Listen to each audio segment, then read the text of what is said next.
Vamos lá. Renan, eu queria que você desse um panorama pra gente, depois eu quero entender um pouco mais sobre a criação do partido, quero entender um pouco também do que você já tem de proposta, do que você já tem aí de pensamento para 2026, mas eu também queria entender como que você enxerga esse panorama. Você vê que a direita tá um pouco desestruturada, você vê que, pô, tava todo mundo apostando muito numa possível entrada do Tarcísio, que seria uma figura bem forte, e ele falou, porra, não, eu não vou seguir nisso daí não. Como é que você tá vendo esse cenário? Ah, o que a gente chama de direita, você tá falando aqui, é o bloco que é antipetista, né? Se a gente olhar Estamos direitinho. falando, é isso. É um bloco antipetista porque falar que é direita, a candidatura do Flávio Bolsonaro, era uma direita em termos nominais, ele é a candidatura hoje do Centrão. O Flávio representa a candidatura, vamos dizer, da máquina política clássica brasileira. Não à toa que ele tá fazendo campanha como tal, ele fica dançando em cima de uns palcos, e ele leva o recall do pai dele. Então o que ele pretende fazer, para fazer um overview de todo mundo? O Flávio, ele usa o sobrenome do pai para captar uma base eleitoral pré-existente, ligada ao pai, é um recall. Só que ele, para diminuir a rejeição, ele usa só o nome Flávio. Então na campanha tá só Flávio, não tem o Bolsonaro para tentar amealhar votos de pessoas de centro, vamos colocar aí. E ele faz uma campanha despolitizada, é uma campanha de despolitização recall. Então é volume, porque você tinha falado no começo, a esquerda tá mais bem estruturada. Ela não está. Na verdade, quem está estruturado é o Centrão. A esquerda, ela tá bem fechada. Se você dá uma olhada, o PT nem tem uma coalizão de partidos de centro/centrão ao redor dele, como ele costumava ter nas eleições de 6, 10 ou 14. O PT tá bem isolado num bloco à esquerda. Então, quando a gente olha, o Flávio representa uma candidatura do Centrão.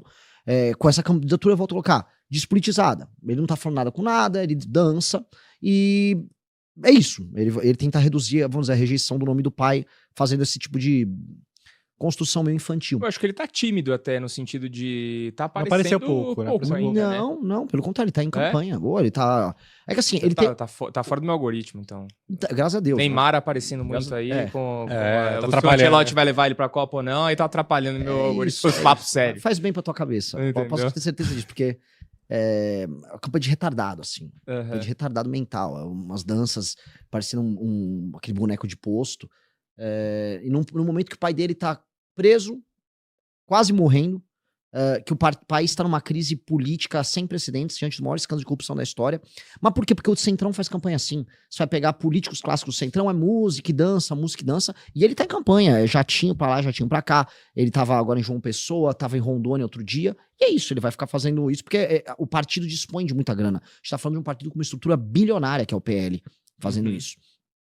O outro cara do Centrão que concorre com ele é o Ratinho Júnior, que é do PSD. O Ratinho Júnior é um cara que apoiava o PT no começo da carreira dele, depois ele disse que foi mais à direita, mas é um cara do Centrão, que é o PSD, é o partido do Kassab. O argumento dele aí para as eleições, eu acho muito engraçado, é que assim, vamos discutir, vamos debater, que é um tipo de argumento do Centrão. Foi perguntado no Canal Livre, lá na Band, sobre redução da maioridade penal, e falou, olha, isso tem que ser muito bem debatido. Acho que essa aqui seria, vamos dizer, a frase clássica de um político do Centrão, quando abordado com um tema um pouco espinhoso. Tem o Zema, que é o governador de Minas. Eu posso colocar ele como um candidato de direita, uma direita liberal, bolsonarista. Ele é profundamente bolsonarista. Ele tenta ser, como é o caso do Partido Novo, mais bolsonarista do que os próprios Bolsonaro, e ele pretende ser vice do Flávio. Então ele tá construindo uma pré-candidatura para ser vice do Flávio. E tem eu, que fundei um partido essencialmente de direita, de um movimento que também tem na veia, né, na sua história, uma luta anticorrupção muito forte. A gente organizou as ruas, por exemplo, durante a Operação Lava Jato, há coisa de 10 anos atrás, lideramos manifestações contra Dilma Rousseff, denunciamos a direita corrupta, que eu chamo o Flávio Bolsonaro de direita master, né, é o banco master à direita, inclusive tem o PL ali, e junto, que seria uma instituição financeira que banca as farras deles. E fomos cancelados por muito tempo na direita por falar a verdade, que a esquerda é corrupta no Brasil e a direita também. Então você tem esses nomes que estão postos no jogo aí, e aí que vença o melhor, né? Ou melhor, não é um esporte, né? Que vença quem convencer as pessoas. Como que você viu essa saída do Tarcísio do jogo? Assim, todo mundo achou que ele ia entrar nessa briga aí. Ele queria, mas o Tarcísio é um homem fraco. Vocês precisam conhecer quem é o Tarcísio. O Tarcísio é um cara que ele era um burocrata. Eu conheci ele, inclusive, a primeira vez que eu vi ele foi no começo do governo Temer. Então ele foi levado pela turma do Valdemar pra dentro do governo Dilma, ficou no governo Dilma, depois ele foi pro governo Temer, aí foi fazer aquelas PPIs e tal do governo Temer. Disso, ele foi puxado aí sim como ministro no governo do Bolsonaro. Aí o Bolsonaro lançou ele como candidato. Então ele é um cara, vamos dizer, a natureza dele é a de um burocrata. Ele serve o líder em questão. Se o líder é a Dilma, ele serve a Dilma. Se ele é o governo Temer, ele vai servir o Temer. Na época ele serviu o Moreira Franco. Depois o Bolsonaro. E quando ele foi se ensaiar, porque o Centrão começou a comer a cabeça dele, você é o candidato, você ganha, tal. Eu nunca vi viabilidade nisso, porque primeiro a família Bolsonaro era dona do ticket. Quem era dono do ticket, serei candidato à direita para a presidência em 26, era a família. Quem definiria a família? Ficaram vendendo que o Ciro Nogueira, vamos falar a verdade, ele ficou fazendo preço no mercado, que ele iria montar a chapa, que já estava tudo fechado, que a família Bolsonaro ia se contentar com, vamos dizer, ficar olhando, e só faltou combinar com a família Bolsonaro. Então, eu realmente nunca achava. Você vai pegar, tem podcast, tem vídeos meus do final do ano passado já falando, gente, esqueçam o Tarcísio, não faz nenhum sentido pra família permitir que um cara leve todo o vigor eleitoral deles, enquanto eles ficam chupando o dedo. Aí depois, vamos supor, ele ganha uma eleição, ele vai abandonar eles, que é o que todo mundo pretende fazer com a família Bolsonaro, porque não confia neles. E eles só botaram ele na caixinha dele, e ele, como um cara, que eu volto a falar, não é muito corajoso, ele ficou na caixinha mesmo. E pior, vai fazer campanha pro Flávio, que eu acho que essa é a parte mais legal desse jogo todo. Ele é humilhado por eles, é muito atacado e vai fazer campanha. Mas você não acha que ele tem o Tarcísio tem uma gratidão pela família Bolsonaro, assim? Porque antes ele era um cara meio sumido, né? Pô, o cara do Rio, né? Então ele teria que ter gratidão também ao Temer, a Dilma. Na prática, volto a colocar, o Tarcísio é um burocrata. Eu acho que, de coração, ele tem alguma gratidão ali. Só que ele também se ressente do fato de que a família também foi dando linha na pipa. Ninguém chegou e falou, você não será o candidato em um momento. Então ele foi fazendo uma construção paralela. E aí, né, aí a gratidão não ficou, porque assim, teve um momento que a família falou, não, você não é o candidato. E ele tentou. E aí, então, não deixa essa gratidão de lado. Ele foi, só que não é aquela tentativa cara a cara, não é a tentativa séria. É sempre a tentativa do bastidor, a tentativa mineirinha, né, fingida, de canto. Eu não consigo concordar com isso. Eu também não consigo concordar com o fato, por exemplo, que durante a eleição de São Paulo para prefeito em 24, ele foi humilhado pela família Bolsonaro, no caso do Pablo Marçal. A família Bolsonaro teve que ficar enfiando goela abaixo um Marçal ali e denunciando o acordo que eles próprios fizeram junto com ele pro Nunes. Então, ele ficou exposto e solitário ali, enquanto a família largou mão, e o próprio Bolsonaro, no dia da eleição, sinalizou voto no Marçal. Ah, olha só, esse cara não é ruim, não sei o quê. Eu mesmo, pra ser sincero, eu mesmo falei com pessoas ligadas ali ao Tarcísio, e ele ficava ali, não sabia o que fazer. Ele foi humilhado em público, mas ele não conseguia dar uma opinião em público. Porque esse é o problema de todo mundo ao redor do bolsonarismo na direita, já que esse é um programa sobre a direita. Nós temos um bode na sala. A população brasileira achou que um retardado mental corrupto, que é o Bolsonaro e a família dele, um grupo de retardados mentais corruptos, eles são grandes lideranças. E como isso dá voto, todo mundo ao redor não tem coragem de falar que o rei tá nu. E ninguém quer falar que o rei tá nu. Vocês são de mercado, é tipo FOMO, é o Fear of Missing Out. Ninguém quer ficar de fora do golpe que é o Bolsonaro. Flávio Bolsonaro é como vender CDB do Banco Master, né? Não, se o cara tá vendendo, também vou vender, senão vai ficar todo mundo Entendeu? Então, assim, alguém tem que avisar, o Banco Master é uma farsa, isso aqui é um golpe, assim como votar na família Bolsonaro é um golpe na praça. É um ladrão, é uma família de bandidos. Só que o Tarcísio vai fingir que não é, né? O Zema, que quer ser vice, vai fingir que não é. Todo mundo vai fingir que não é. Todo mundo vai ficar levando. Então, o que me irrita é a falta de coragem das pessoas que são supostamente homens públicos em falar que o rei tá nu. Ninguém quer falar que o rei tá nu. Ninguém quer falar que a família Bolsonaro, o Alexandre de Moraes só tem esses poderes e a gente tá vivendo uma insegurança jurídica bizarra por culpa deles. O DNA é todo deles. Quem criou esse problema foram eles. E a gente vai ficar negando, fica assim, não sei o que. Eu não vou negar. Eu acho a situação do Tarcísio, a situação conduzida por um cara fraco, que terminou como um cara fraco. E é isso. Ele vai terminar fazendo campanha pros caras, humilhado, achando que ele vai ter uma chance 30 e não terá uma chance 30. Ele não terá. Ele vai ficar ali. Entendi. Você tem alguma coisa na ponta da língua aí, Kaique? Cara, foi muita informação por um começo de episódio. Mas aí, do outro lado, a gente tem o governo do PT.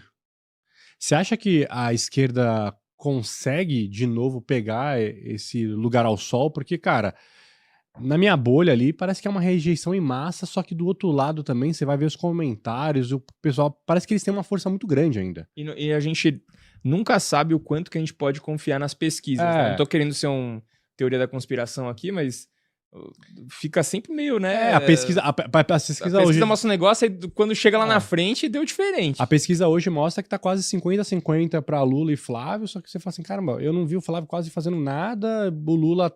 Ele cresceu bastante, passou dos 30. Ele cresceu e, tipo assim, e o Lula tá fazendo tudo que ele tá fazendo, aí ele dá um discurso que ataca a esquerda, mas a esquerda ainda assim ama ele, obrigado Lula por salvar a gente da pobreza. Tipo assim, não entendo muito o que tá acontecendo. Na sua visão, você acha que o PT ainda tem força pra ganhar essa eleição? Eu acho que em condições normais de temperatura e pressão, não só o PT como as esquerdas, não só no Brasil, mas na América Latina como um todo, no mundo em certa medida, elas estão lenhadas. É um momento muito ruim para as esquerdas e o próprio Lula sabe disso. O Lula nem tanto, vamos botar os estrategistas, o Dirceu com certeza sabe disso. Esse é um momento muito ruim para as esquerdas no mundo porque a esquerda perdeu o horizonte histórico. O que é perder o horizonte histórico? O que é o grande projeto de esquerda no longo prazo? É levarmos a uma revolução socialista? O que é? Eles perderam esse horizonte, eles se tornaram establishment em maior parte dos lugares e os movimentos essencialmente populistas, eles são à direita. Na Europa, a eleição do Trump vai nessa linha e você está tendo uma resposta à direita aqui, para falar no continente, em toda a América Latina. O México é o único lugar em que a esquerda persiste, eu acho que infelizmente vai continuar persistindo. Aqui no Brasil, a esquerda é mais ou menos isso, tá? Eles entendem que eles não têm muito para onde ir em termos de desenvolvimento de uma agenda, então eles vão tentar manter o poder e torcer para mudar as correlações de forças, que é o plano do Zé Dirceu. Manter o poder para eles significa, em última instância, jogar no erro do adversário. Em condições normais de temperatura e pressão, o antipetismo é maior do que o petismo hoje. O antipetismo. Só que o antipetismo capitaneado pela família Bolsonaro, ele não tem vigor, porque ele tem vamos botar aqui, uma alta rejeição nas pessoas conforme elas adquirem um pouco mais de consciência. Então você vai pegar grandes centros urbanos, vai pegar as pessoas mais jovens, as pessoas não compram a família Bolsonaro. Foi esse o motivo da derrota do Flávio em 2022. E o PT pretende fazer o quê? O PT pretende que o Flávio seja o candidato. Vocês vão reparar, a esquerda e o governo federal institucionalmente não começaram nenhum ataque contra o Flávio. Eles vão aguardar passar o período das filiações agora e depois aguardar ficar certo que o candidato é o Flávio. Aí vai vir um bombardeio contra ele. E aí, eles vão jogar no erro da família. Eles vão jogar no erro dos Bolsonaro, que é uma tática do time de futebol no contra-ataque. Você tá falando que estão mais na bolha do futebol pra Copa? Eles vão jogar aquele jogo clássico de contra-ataque. Eles não têm volume de jogo pra vencer, mas eles podem jogar no erro do adversário. E aí, do outro lado, né, os adversários que estão postos aí, pra eles seria muito melhor que fosse justamente um membro da família. Então, a família Bolsonaro está tentando diminuir a quantidade de erros do Flávio, estão tentando tirar o nome Bolsonaro, o sobrenome Bolsonaro, para tentar vender ele como outra coisa, fazer uma campanha mais do centrão, um cara pulando, dançando. E é isso. Né? Então, o jogo na cabeça deles é esse. Mas você acha que hoje existe uma guerra interna dentro da direita? Porque parece que, tipo assim, cara, no final das contas, só desperta a força. Todo mundo tem uma vontade de tirar o PT, só que como fica vários candidatos, ninguém se une, todo mundo querendo puxar a corda para um lado, parece que não chega a uma conclusão. Mas tem que unir? Eu que pergunto, você acha que tem que unir? Eu acho que não. Você venderia CDB do Banco Master? Não. Então por que eu tenho que vender Flávio Bolsonaro? Eu não vou vender Flávio Bolsonaro. Flávio Bolsonaro é um rachador, a família dele é uma família de criminosos. Por que eu tenho que vender um criminoso que está nos traindo o tempo todo? A gente tem que fazer voltar aqui no tempo e pegar o trabalho dele como senador.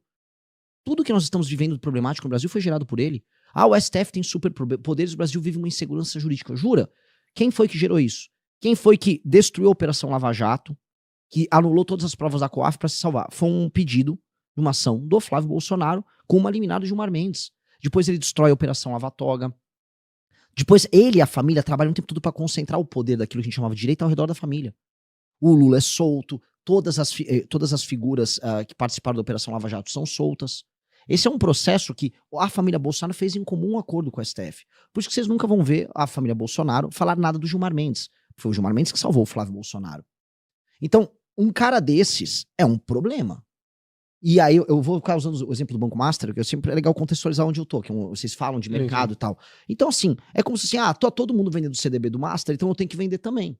Porque senão você vai ficar de fora. Então a direita fez assim, Nitidamente o eleitor não está se preocupando com a corrupção e com os erros e com as traições da família Bolsonaro. Então eu meio que vou embarcar nisso. Partido Novo é um exemplo. Partido Novo foi crítico, eles pediram impeachment do Bolsonaro conosco na Avenida Paulista. Só que uma parte do Partido Novo falou, gente, vamos ficar na maciota e vamos ficar farmando os eleitores do Bolsonaro, apoiando, e aí depois a gente vê o que faz. E aí eu tô vendo, né?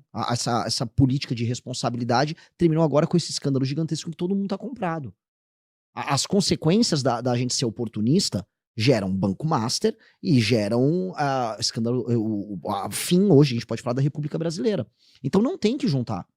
Agora, nós temos uma eleição de 2 turnos também, no fim do dia. Numa eleição de 2 turnos, alguém vai enfrentar o Lula no segundo turno. Então, você pode ter... Eu posso usar o exemplo contrário. A maior das vitórias do Lula foi na eleição de 2002. Ele teve um grande desempenho. Passou o trator em cima do Serra. Pega qual era, vamos dizer, a lista dos candidatos. Era Lula, Serra, Garotinho pelo PSB, partido da esquerda. Ele é um cara centro-esquerda. Ciro Gomes. E ainda tinha mais um que era de esquerda. Então, se você olhar direitinho, eram todos candidatos de esquerda naquela eleição. Pra gente poder dizer, a esquerda tá dividindo o voto. Não, a esquerda passou o trator na eleição. Então, o que tem é o seguinte. O clima, o espírito do tempo é a direita. O espírito do tempo é a direita.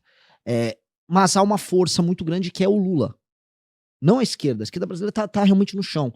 E essa força, ela tá cansada, ela tá desgastada, e ela só permanece no poder se jogar um jogo inteligente ali de contra-ataque. Esse é o jogo dado.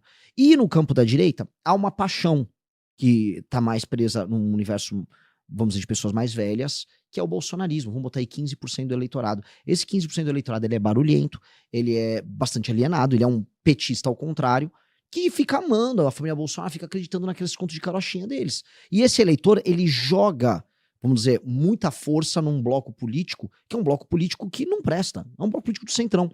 Isso gera danos como um todo no campo da direita, ou no antipetismo, porque você briga as pessoas mais oportunistas a se alinharem a isso, e aí você gera, vamos dizer, um sistema de incentivos a um comportamento muito ruim. Você acha que esse bolsonarismo, ele acabou bagunçando muito o que é o conceito de direita, de verdade? É uma ótima pergunta, porque nominalmente eles são direita e eles praticam, enquanto discurso, vamos dizer, símbolos à direita. Então eu posso até colocar eles à direita, porque você pode ser corrupto de direita, você pode ser traidor de direita, você pode ser todas essas coisas de ser de direita. Não tem não tem nenhum impeditivo para isso. A gente pode estabelecer aqui também, na sua visão, o que é ser de direita também, né? Historicamente, o que a gente chama de direita é o defensor da ordem, e da ordem, pode-se falar da ordem política, da ordem moral, da ordem hierárquica, e a esquerda como aquela que tenta inverter ou subverter a ordem. Tá? Então a gente tem uma briga de caos e ordem, a gente pode colocar aí até o yin e yang, aquela simbologia toda.